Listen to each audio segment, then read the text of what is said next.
my name is Lydia and today I'll be showing you a step-by-step tutorial on how to make your very own homemade tortillas. If you follow my step-by-step guide, you will have delicious, fluffy, homemade tortillas by the end of the video. I usually make these tortillas about 1 to 2 times a month for my family. They enjoy them. They're never on the counter for more than 2 days. If you would like to make your very own delicious tortillas, follow my guide and I promise you, you will get there. Let's go. Most tortillas contain over 20 ingredients. Mine contain 5. This tutorial is perfect for any beginner who seeks a healthier tortilla alternative. Alrighty guys, so the first thing I will be going over are the materials needed. The first item is you're going to need a large mixing bowl. You are going to need a liquid measuring cup. The next item you are going to be needing are a little teaspoon and tablespoon. You are going to need a spatula. Now, we use our hands a lot in this. Now for the next 2 items, I have 2 items set out, but mainly you guys are not going to have these, but I do have an alternative option. Traditional comal. This is what I use almost every day. I understand that most of my viewers are not going to have a authentic comal. It's also the same to use a cast iron skillet. I understand a lot of my viewers are not going to have an authentic tortilla press at their home, so that's why I have my rolling pin. I will be going over my ingredients.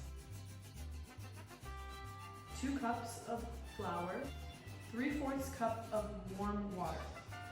The reason for warm water is it activates the baking powder and creates those bubbles in your tortillas. Without the baking powder or the warm water, they work together. Your tortilla is going to be dense.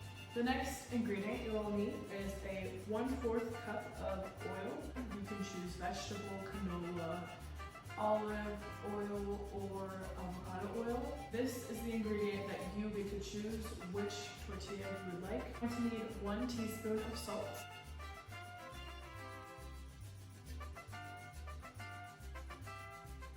Now that you know your materials and ingredients, let's get on with the video.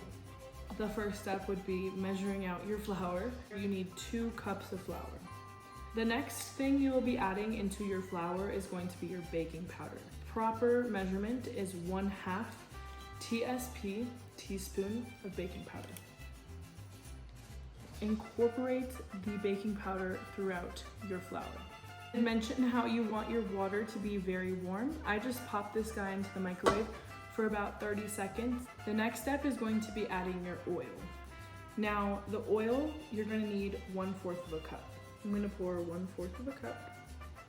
The oil is going to be your first liquid ingredient to incorporate. Drizzling my oil around my flour. Push down all the little chunks. We're going to need 1 teaspoon, 1/4 teaspoon of salt. And start slowly adding my water. 1/4 of the amount of water, so I have 3/4 of it. I'm going to just add 1/4. Now you're going to see, because this water is warm, that these bubbles are starting to form. You slowly incorporate your water because you cannot take water out.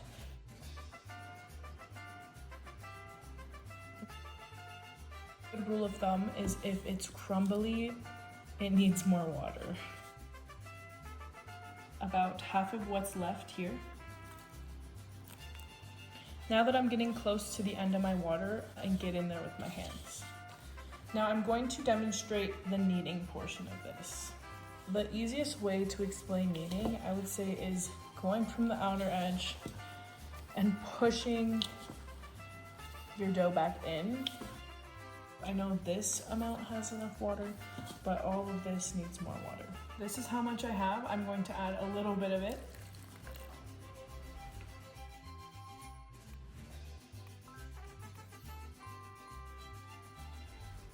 I just grab the side and I push it in. For this recipe, I didn't even need all my water. I can tell now, since it is wet, I think I don't need the rest.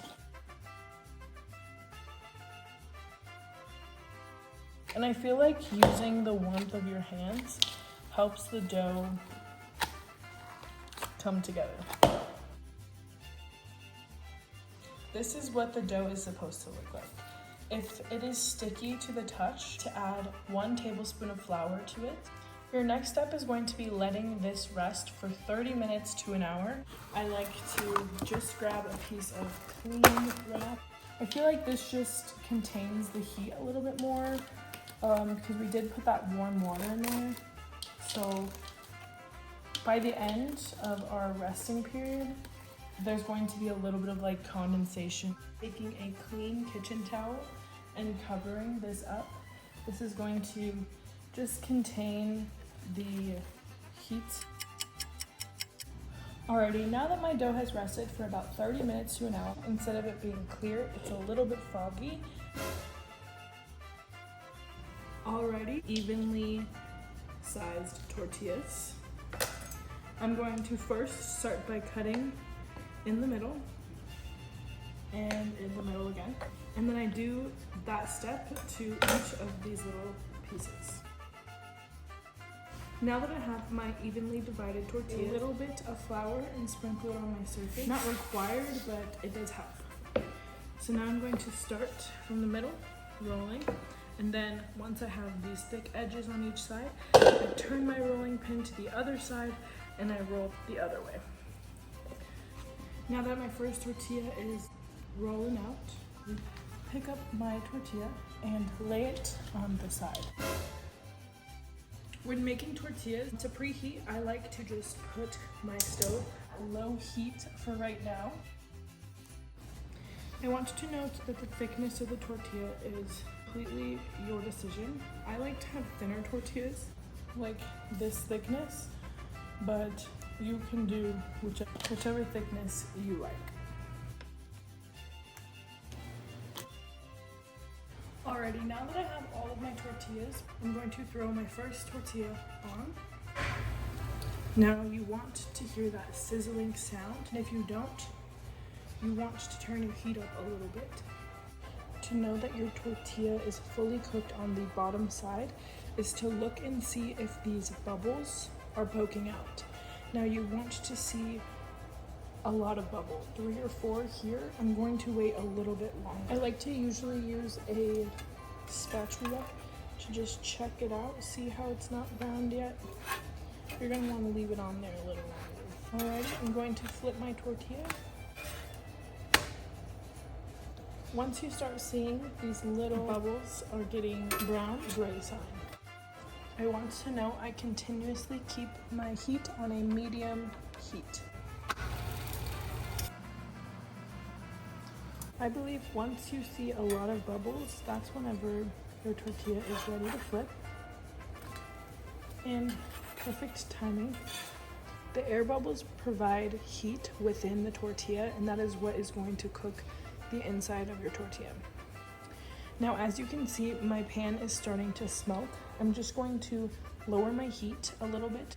My pan is getting too hot. My pan did not sizzle as much as it did the second time because I cooled my pan down. So now I'm going to raise my heat from this low to about medium again. As you can see, the bubbles are starting to form.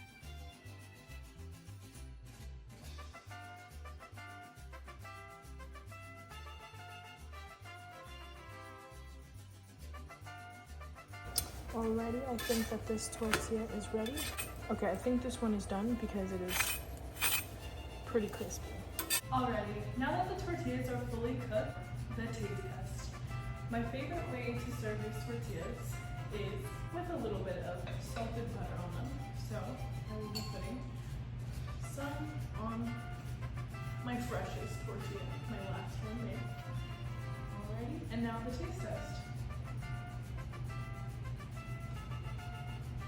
Oh my god.